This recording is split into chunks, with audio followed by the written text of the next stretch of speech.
Hello, it's John Hampton. You're in conservative company. The Tea Party of Tehachapi recently hosted Republican Congressman Kevin McCarthy.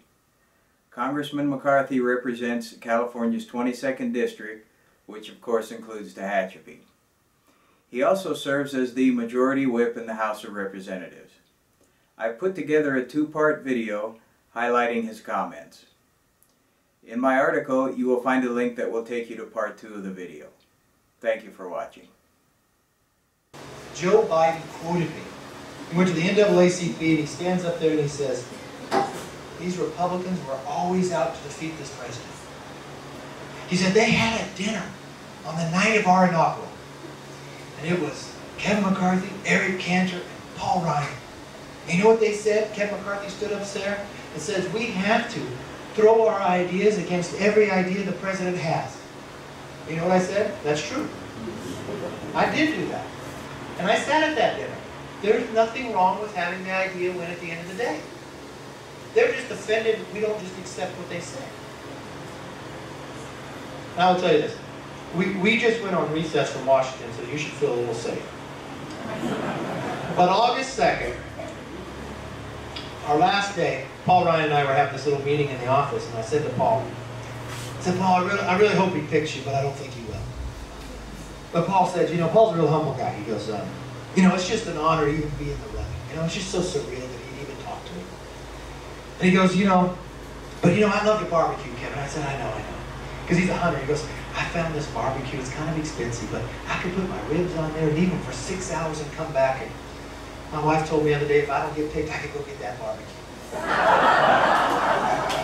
So I said, "Oh, when I see you smiling, I'm thinking, I know you're going down to get that barbecue."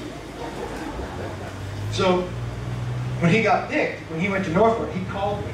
And the time difference, I didn't get the call, left a message. So he called me today from Iowa. My first question was, "Do you still get the barbecue?" And you know what he said? "I didn't want to push my wife yet. I had to live with Romney, I truly believe Romney picked Paul. Consultants told him not to. Because Paul's about ideas. And what we have done in the House, we haven't achieved everything we want to achieve, but we have changed the discussion. When I came in, Obama has expanded discretionary spending by 83%. How many small businesses have done that? We're the only third Congress since World War II that has cut discretionary spending year over year. And we don't control the Senate. But the biggest growth, Medicare, Social Security, and they're going to go bankrupt if we don't do something. So we have offered something to solve the problem, give people greater choice, and protect at the same time, and reform our tax code. Unshackle us from where we hold. Let us compete. Now the president doesn't like that idea. Our budget actually passed the House. You know the president's budget? You know how many votes it's gotten in the House and in the Senate? Zero with all those different votes. Have we ever as Americans thought about what are our strengths? Let's start with that. We're still the largest economy in the world. We're afraid because China has $1 trillion in reserves. Do you realize we have $2 trillion? It's not in Washington, it's in our businesses. There is more cash on hand today than at any other time in the last 50 years. Now why is it on hand? Because of the uncertainty. The uncertainty of regulation, the uncertainty of your tax policy, the uncertainty of your health care costs, and Obamacare. If we eliminated those three, we'd have the largest stimulus with no government money being borrowed. We have the greatest form of government in a constitution, because the power rests with the people. We have the strongest military at any other time.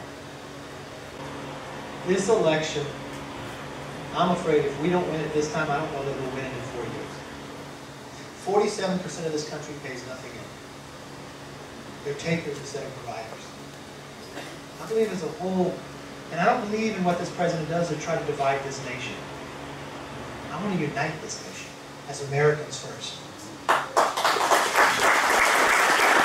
I will tell you, I didn't think he'd pick Paul Ryan. I told Paul that. Paul even said it to me. I said, "You're too controversial. Democrats are going to try to label you this budget." And when Republicans took the majority, I was a little worried. I mean, Paul and I had this discussion even before the election. Said, if we win, we're going to have to do big things. And I was even worried if we won the House and the Senate and the presidency, would we actually be able to do what is right, or some people hold us back? I'm optimistic because we're now running on big ideas. The country is going to make a decision as a whole. You want to say, I'm going to balance the budget, I'm going to pay the debt off. Now it takes us quite a few years to do it, but you have to grow the economy to make it happen. And raising taxes is not going to grow the economy. What the president wants to do will only pay for 8 days. And he's hinging everything on it. And you know who will punish the most? Small businesses. Because the majority run as an S corporation. That's why it's so important for us to win.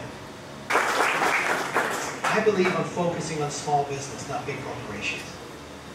I'm a big believer in metrics and measurements. Do you know who creates jobs in America? Small business. You know, if you take the end of the last recession, 2001, to the beginning of this recession, 2007, that's a pretty good time for job growth in America. But have you ever weighed who created those jobs? Small business companies with 500 employees or fewer added 7 million jobs. Large corporations cut 1 million during that same time. Today we're at our lowest point of new startups in the last 17 years. And if you ask them why, the uncertainty, regulations, taxes, and healthcare. So those are the 3 focuses I want to focus on. I voted to repeal Obamacare more than 33 times, and I don't care if MSNBC makes fun of me for doing it. I propose the jobs bill that unleashes more capital for small businesses, other ways of going about doing it. And I also proposed about reining in regulations. Only one time in modern history have we ever hit above 100%. 1941, 103%. Now why during that time?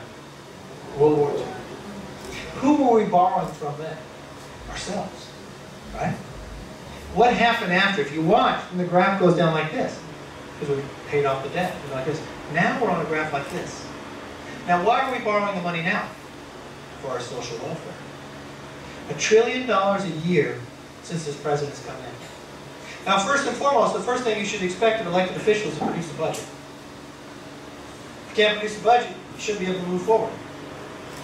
The House has passed the budget, the President's budget hasn't got it, the Senate has never even offered a budget. That's why I'm hopeful. It's the first thing to pass the budget. And in our budget, we take on tough issues. All right? We take on where the growth goes, and we slow the growth curve. Now I'm going to be the first one to tell you, you can't get out of this problem just by cutting. The problem has become so large, is what you say, that if you take a pie, there are like two different spending. All right? There's discretionary spending, and then there's mandatory spending. Discretionary spending is your military, all your departments, the VAG, you name it. Okay?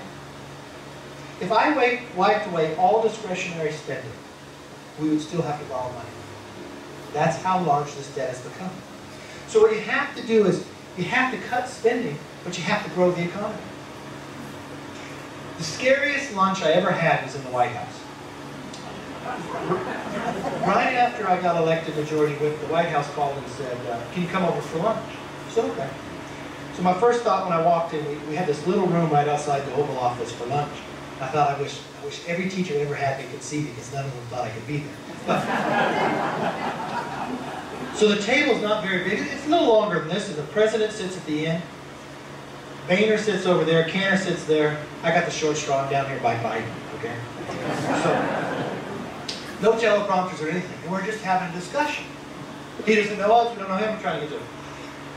And the president, he literally does this. He puts his hands together and he goes, Kevin, the world is unfair, and it's only so big. And it's my job to change the slices of the pie. I said, whoa, whoa, whoa, Mr. President. I respectfully disagree. I agree the world's only so big, but it's not your job to change the slices of the pie. It's your job to grow the pie. And you know the other time I got the scariest? When he said, you didn't build this. Now this is my fear of California. Do you know the statistics of California? California, we pride ourselves on being advanced, right? Fiscally, we're further advanced than the national debt, okay? We have 12% of the nation's population. 37 million people live in California. That's 12% of the nation. Do you know what percent of the nation's welfare population lives here? 32%.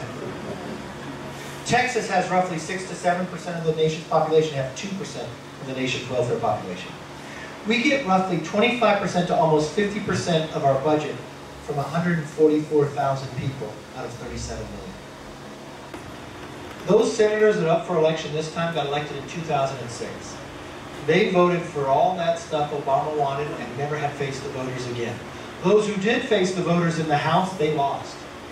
So I believe the Republicans will take the majority in the Senate.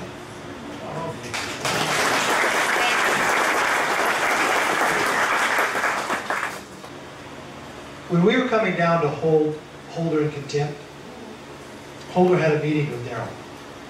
And he comes in, and I back up Darrell 100%. He comes in, and this is what Holder wanted. He said, you have to sign a paper that I could never be held in contempt. You could never ask for any other papers, and then I'll give you these boxes. You don't even know what's in the boxes. You don't even know what's being said. We said, no, we'll postpone the vote, and we'll look through it, and if it answers the questions, we'll go forward. He turned around the next day and asked for executive privilege. Now, if that was true, why wouldn't he, if that was executive privilege, why wouldn't he have asked for that at the very beginning? Darrell Issa today sued him as well.